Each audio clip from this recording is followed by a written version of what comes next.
নমস্কাৰ আজিৰ পৰা পাব্লিছ হৈছে মেৰিট লিষ্টখন অৰ্থাৎ সমৰ্থৰ জৰিয়তে যিসকল ছাত্ৰ ছাত্ৰীয়ে 4 ইয়েৰ আণ্ডাৰ গ্ৰেজুৱেট কোৰ্চৰ কাৰণে এডমিশ্যনৰ কাৰণে এপ্লাই কৰিছিলে তেওঁলোকৰ বাবে ফাৰ্ষ্ট মেৰিট লিষ্টখন আজি ওলাইছে পাব্লিছ হৈছে গতিকে ছাত্ৰ ছাত্ৰীসকলে এই মেৰিট লিষ্টখন ক'ত পাব কেনেকৈ চাব আৰু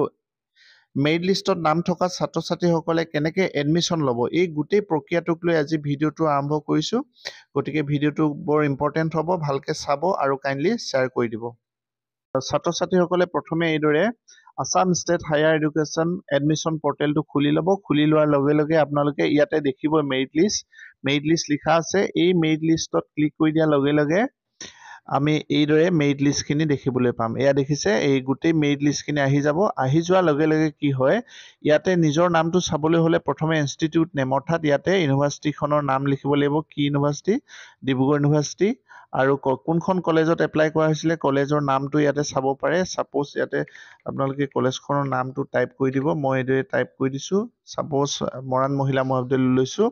আৰু কি প্ৰগ্ৰামত এপ্লাই কৰিছিলে আৰ্টছ সায়েন্স কমাৰ্চ কি হয় মই এতিয়া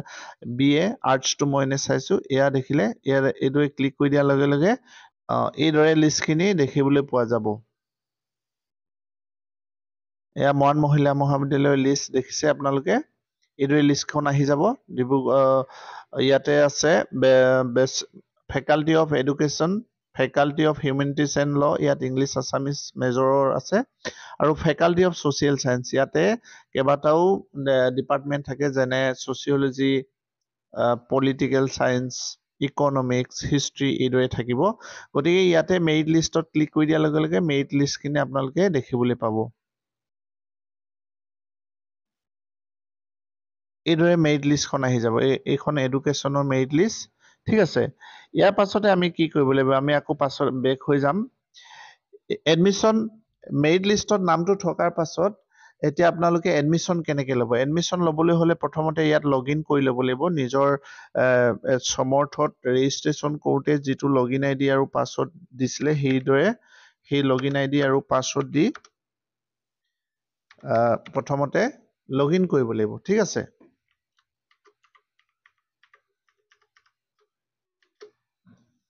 আৰু ইয়াতে পাছৱৰ্ড দিয়াৰ পাছতে কেপছটো টাইপ কৰি দিব এইখিনি জানেই আপোনালোকে এয়া দেখিলে প্ৰথম আপোনালোকৰ ছাত্ৰ ছাত্ৰীসকলৰ কি কাম আছে প্ৰথমে ছাত্ৰ ছাত্ৰীসকলে যেতিয়া এইদৰে প্ৰফাইলটো খুলিব খোলাৰ পাছতে ইয়াতে দেখিব এডমিশ্যন অফাৰ ঠিক আছে এই এডমিশ্যন অফাৰত কোন কলেজত এপ্লাই কৰিছিলে সেইকেইখন কলেজৰ পৰা এডমিশ্যন অফাৰ আহিব গতিকে আমি এডমিশ্যন অফাৰত আমি ক্লিক কৰি দি চাম এতিয়ালৈকে অহা নাই আহি যাব কিন্তু ইয়াৰ তলতে অপশ্যনটো আহিব মই যিহেতু ভিডিঅ'টো সময়তকৈ আগতে অৰ্থাৎ 9টা বজাৰ আগতে মই ৰেকৰ্ডিং কৰিছোঁ 9টা বজাৰ পাছত অৰ্থাৎ 10টা বজাৰ পাছতহে এই ভিডিঅ'টো দিব এই লিষ্টখিনি ইয়াত আহিব এডমিশ্যন অফাৰত ক্লিক কৰি দিয়াৰ লগে লগে এই তলতে দেখিব আপোনালোকে ঠিক আছে সেইটোত এডমিশ্যন অফাৰত প্ৰথমতে কি কৰিব লাগিব এডমিশ্যনটো একচেপ্ট কৰিব লাগিব একচেপ্ট কৰি দিয়াৰ লগে লগে সেই যোনখন কলেজত একচেপ্ট কৰি দিব সেইখন কলেজলৈ একচেপ্টটো গুচি যাব আৰু সেই কলেজে যেতিয়া এই একচেপ্টটো এগেইনষ্টত কলেজে কেছ পইচা দিও এডমিশ্যন লৈ ল'ব পাৰিব আৰু যদি কলেজে পেমেণ্ট গেটৱে অৰ্থাৎ পেমেণ্টৰ যিটো লিংক দিব সেই লিংকটোৰ জৰিয়তেও ষ্টুডেণ্টে এডমিশ্যন ল'ব পাৰিব আৰু ইয়াতে মাই পেমেণ্ট অপশ্যনটো আছে ইয়াত দেখিছে মাই পেমেণ্ট অপশ্যনত ক্লিক কৰি দিয়াৰ লগে লগে এইদৰে ইয়াতে আহিব এতিয়ালৈকে পেমেণ্টৰ কোনো ইনিচিয়েট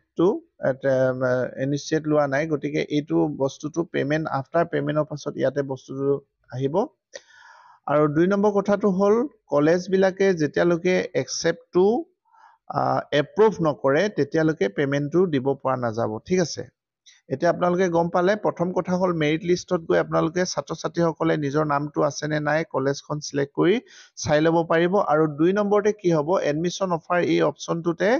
ইয়াৰ তলতে আহিব এডমিশ্যন যিকেইখন কলেজত এডমিশ্যন এপ্লাই কৰিছিলে সেইকেইখন কলেজৰ পৰা ইয়াতে এডমিশ্যন অফাৰ আহিব আৰু সেই এডমিশ্যন অফাৰ কেইটা প্ৰথমতে কনফাৰ্ম কৰিব লাগিব একচেপ্ট কৰিব লাগিব একচেপ্ট কৰি দিয়াৰ লগে লগে কলেজবিলাকৰ পৰা আকৌ যেতিয়া কনফাৰ্মেশ্যন এটা আহিব আৰু কনফাৰ্মেশ্যনৰ লগতে এটা লিংক দিব লিংক দিলে এই ঘৰত বহিয়ে আপোনালোকে এডমিশ্যন ল'ব পাৰিব আৰু যদি লিংক নিদিয়ে কলেজত গৈ কেছ পইচা দিও এডমিশ্যন ল'ব পাৰিব গতিকে আজি ভিডিঅ'টো আছিল ইমান চমুকে আপোনালোকক দিলো খুব ইম্পৰ্টেণ্ট ভিডিঅ' হয় সকলো ছাত্ৰ ছাত্ৰীয়ে যিহেতু অধীৰ আগ্ৰহেৰে নিজৰ নামটো ওলাব নাই ফাৰ্ষ্ট মেৰিট লিষ্টত ওলাব নাই সেইদৰে বাট চাই আছিলে গতিকে আজি সেই প্ৰব্লেমটো ছল্ভ হৈছে আৰু ইয়াৰ পাছতে দ্বিতীয় মেৰিট লিষ্ট ওলাব থাৰ্ড মেৰিট লিষ্ট ওলাব তাৰ পাছতো জুলাই মাহৰ লাষ্টত স্পট এডমিশ্যন হ'ব আৰু আগষ্টৰ ফাৰ্ষ্ট উইকতো স্পট এডমিশ্যনৰ এটা অপশ্যন দিয়াৰ কথা আজি মিটিঙত কৈছে গতিকে আপোনালোকে ছাত্ৰ ছাত্ৰীসকলে বিশেষ চিন্তা কৰিব লগা নাই আজি শেষ এডমিশ্যন নহয় ষ্টেপ বাই ষ্টেপ হৈ থাকিব কিন্তু যিসকলে ফাৰ্ষ্ট মেৰিট লিষ্টত তেওঁলোকৰ নাম ওলাইছে তেওঁলোকে কিন্তু এডমিশ্যনৰ কাৰণে 20, 21, 22 তিনিদিন সময় পাব সেই তিনিদিনৰ ভিতৰত এডমিশ্যন ল'ব লাগিব নহ'লে সেই অফাৰটো এডমিশ্যন অফাৰটো হয়তো কেঞ্চেল হৈ যাব পাৰে কেঞ্চেল নহ'লেও আকৌ ছেকেণ্ড মেৰিট লিষ্টত ওলাব গতিকে ধন্যবাদ সকলোলৈ শুভেচ্ছা দিলোঁ থেংক ইউ